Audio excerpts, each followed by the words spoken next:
He don't move the mountains, if He don't part the waters, we will trust in Him, right? But who can you trust? Can you trust in God? Yes. All right, let's be honest. Do we trust in God? Yes. Okay, I want you guys to remember that because I have a question for you here in a little bit. Regardless of who you are, regardless of what you say, we have a trust issue, do we not? We have a hard time placing responsibility and faith into somebody else's hands. We sit here and we say we trust in God. Are we fully putting that faith and that trust in His hands? Now think about this for a minute. Most of us, we like to have that control. We like to be inner working on everything that goes on. We have a hard time letting go.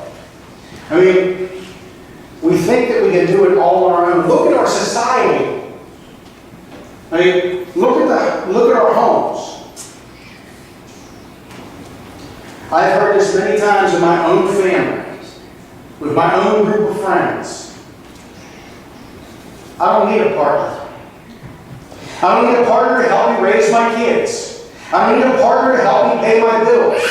I don't need a partner to, well, whatever it is you might need a partner for, I don't need one. Because, well, let's face it, I don't trust someone. I don't trust them to help me pay my bills. I don't trust them to help me raise my kids. I don't trust them. Why? Because, well, they've been burnt. They've been hurt. They can't trust someone because they've lost their trust. They trusted once too many times, right? How many of us have been in that boat? How many of us have felt a problem with trust? But we can sit here and say we trust God. Do we truly trust Him? Because we've been burnt by people. Could God burn us? We place that trust in ourselves. We place that trust in our own understanding of things. We think we can do it alone. And yeah, you can scrape by on your own. You can get things done on your own. But you have more of a chance for failure when you do things by yourself. When you don't trust in others to come alongside you. You have more of a chance of failure when you don't allow people to help. When you don't trust them.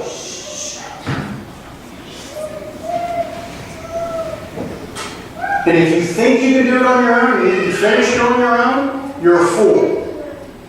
And that's scriptural. Proverbs 28 verse 26 says, those who trust in themselves are fools, but those who walk in wisdom are kept safe.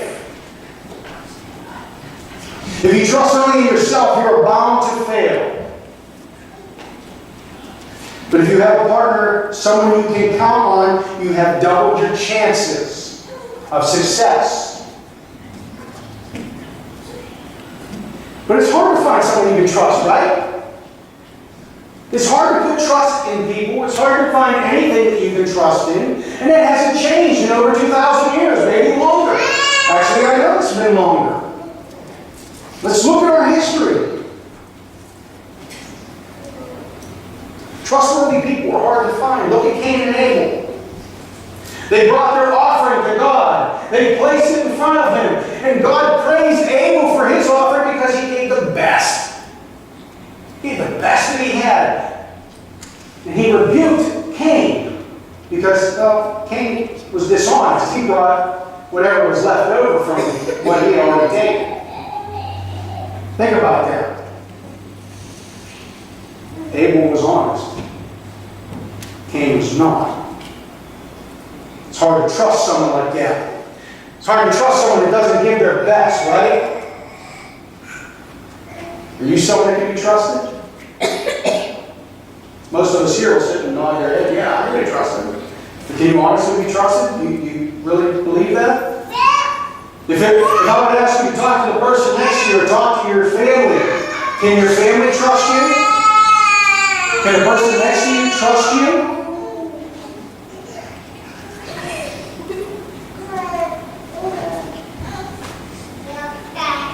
minute ago I asked you, do you trust God? And I heard a lot of yeses, amens. I heard a lot of head rattling. But do you trust Him with your best interest? To have your best in His interest? Think about that. Do you trust Him to get the job done? You know, let's use this as an example. How many of us play the lottery or maybe go to the casino and play a little bit? I'm not coming down on anyone saying you're going to hell because you play the lottery. I'm not coming down saying you're going to hell because you go to the casino. I'm asking you, do you play the lottery? Why? Why do you play the lottery? You're investing your money into something, right? You're investing with hopes of a return. You're putting your trust that you are going to get a return from what you invest, even if it's $1. You're hoping that you will get a return of some sort. What is the difference between hoping and trusting? Just a difference of word.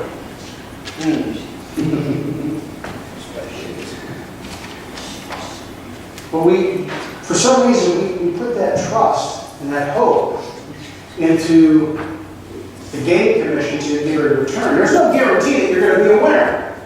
But you will put that money in hopes that it will return to you. And then some.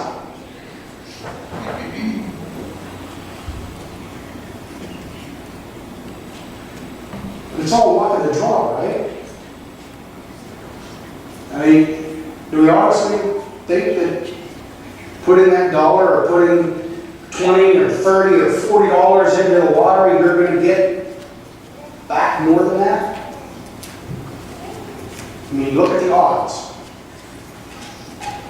I can give you an example. I remember getting a phone call about 14 years ago that Marcy was at work. She worked at a convenience store, and she calls me and says, we have a problem. I says, what's that? She was sitting behind the counter, and she just decided to scratch off one of the scratch-off tickets. Well, she won $1. Oh, I broke even. Okay. She grabbed another one. Well, by the end of it, I think we owed $300 in scratch-off tickets. Don't know why she continued. No, I eventually won $500. But that's the thing. She continued and eventually won, and we broke even. It wasn't a bonus. It was a break even. She was able to pay off the debt. But she put that trust in that water.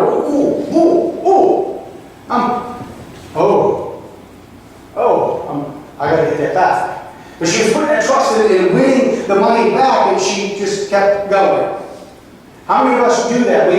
We get focused on, if I put this in here, I could win this, or I could get this back. But it's all luck of the draw.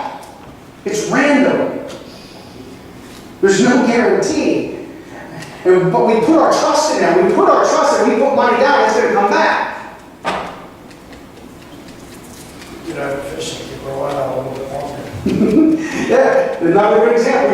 You go out fishing and you sit there all night long or all day long and no bites. But if you sit there for another 5 minutes, I might catch something. They're eventually going to circle around. Yeah, exactly. But do we trust? Do we put that trust in God? That we're putting into that dollar that we're putting out on the counter? Do we put our trust in Him? Do we trust Him to return to us what we've given to Him? Think about that for a second.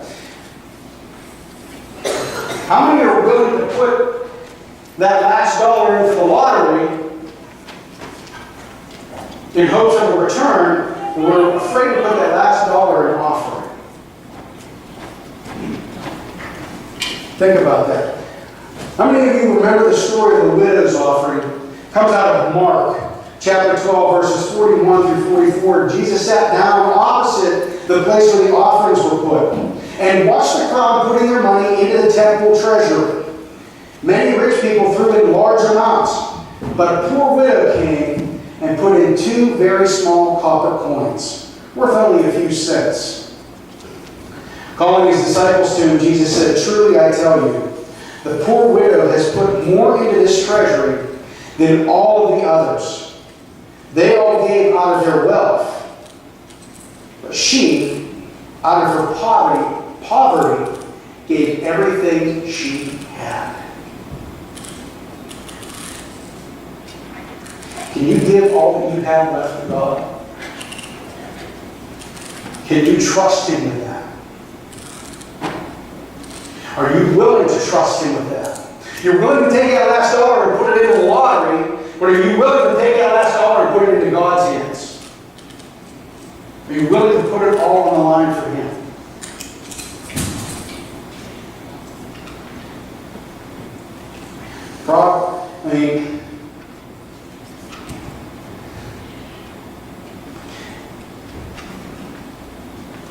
I'm going to stop for a second. Why do we do that? Why do we trust that when we put $1 down, why do we think that it's going to come back? Because it's something that we've seen, it's something that we understand, it's something we know, that there's that opportunity, there's a possibility for that return.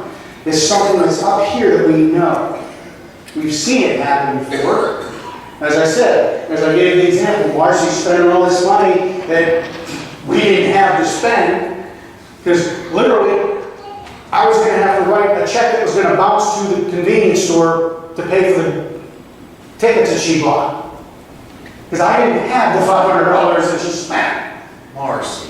But she won $500. And I'm not saying,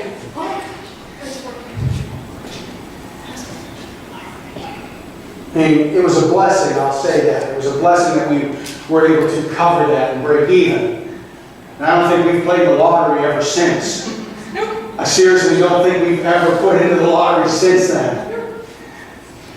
But we learned a lesson from that. But it was something that we've seen other people talk about it. Oh yeah, I put $300 in and I won $1,000. Oh, I could do that too. So we tried it and we failed. But we trusted in a system that was random. Proverbs 3:5-6 says, "Trust in the Lord with all your heart. Do not depend on your own understanding." My understanding was, if I put money in, I'm going to get money back. I have a greater chance of that. Seek His will in all you do, and He will show you which path to take.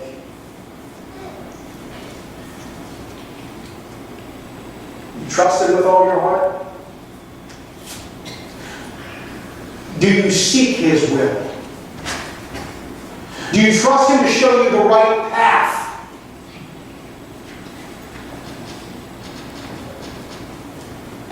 Do you trust Him to bless you? To take care of you? Or do you trust yourself to survive?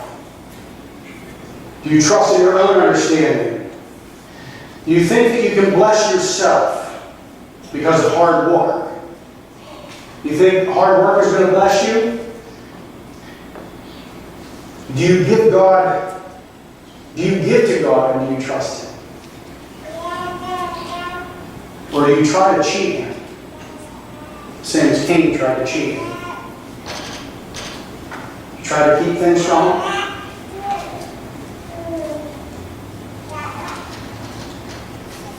Malachi 3, verses 6 through 12.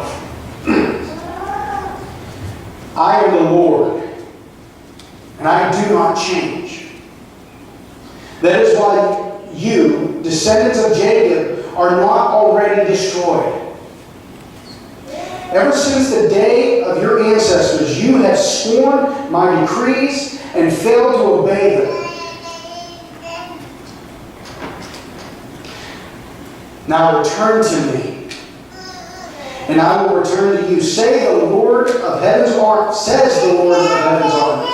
But you ask, how can we return when we have never gone away? Should people cheat God? Yet you have cheated me. But you ask, what do you mean? When did we ever cheat you? You have cheated me of the tithes and the offerings due me. You are under a curse, for your whole nation has been cheating me. Bring all the tithes into the storehouse, so there will be enough food in my temple. If you do, says the Lord of heaven's armies, I will open the window of heaven for you.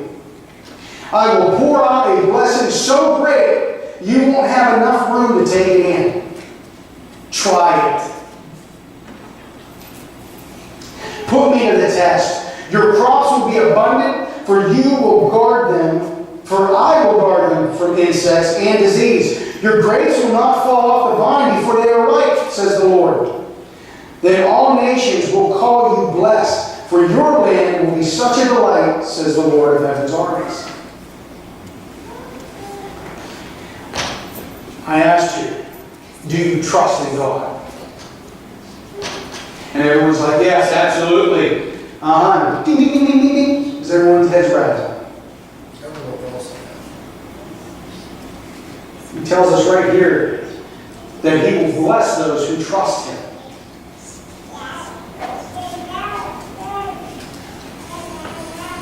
He tells us not to try and cheat Him because He knows. He knows what's in our hearts. He knows when we hold back from Him.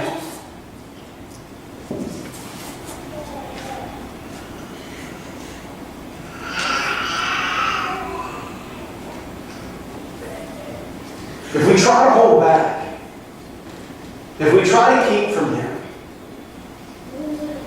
and give Him what's left of what we have, we usually don't give much at all. We usually don't give Him anything. Because I don't have to give. Because we don't trust Him. So I ask you again, do you trust God? Or are you a fool?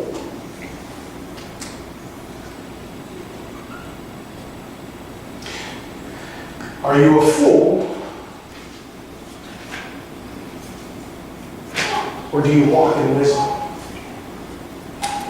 Knowing that you can trust God with anything, with everything. And the return and the blessing from Him will far outweigh anything that you think you can get here.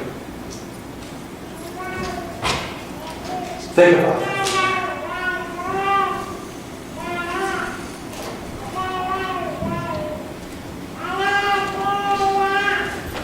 We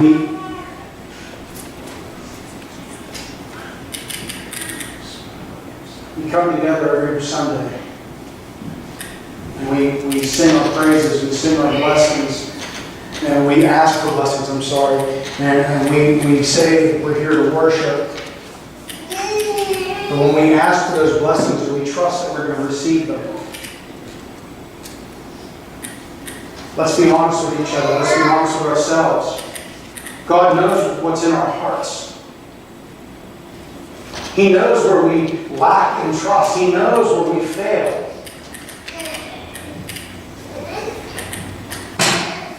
Are you willing to give all to Him if He asks you to? Are you willing to trust Him with that? Or are you willing to try to do it on your own? To get by with what you think you know is best? Or are you willing to give it up to the one who knows what's best? The one who's created it all, and given it all. Think about that as we pray. Father, we come to you this morning, and I ask that you open our hearts.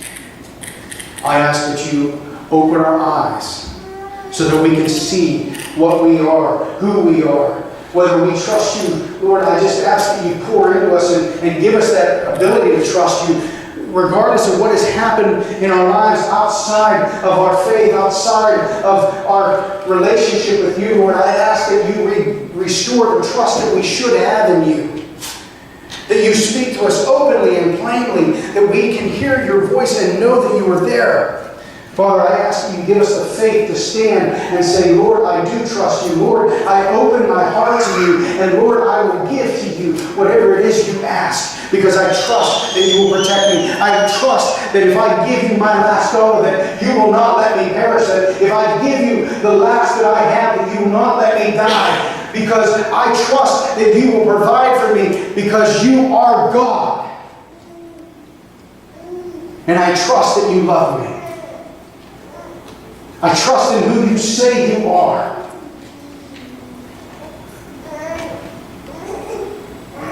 So, Father, as we come to you this morning, I ask that you just pour into us. Let us feel your presence. Let us feel the Spirit. And let us live a life that honors you, that worships you. Father, I just ask this in Jesus' name.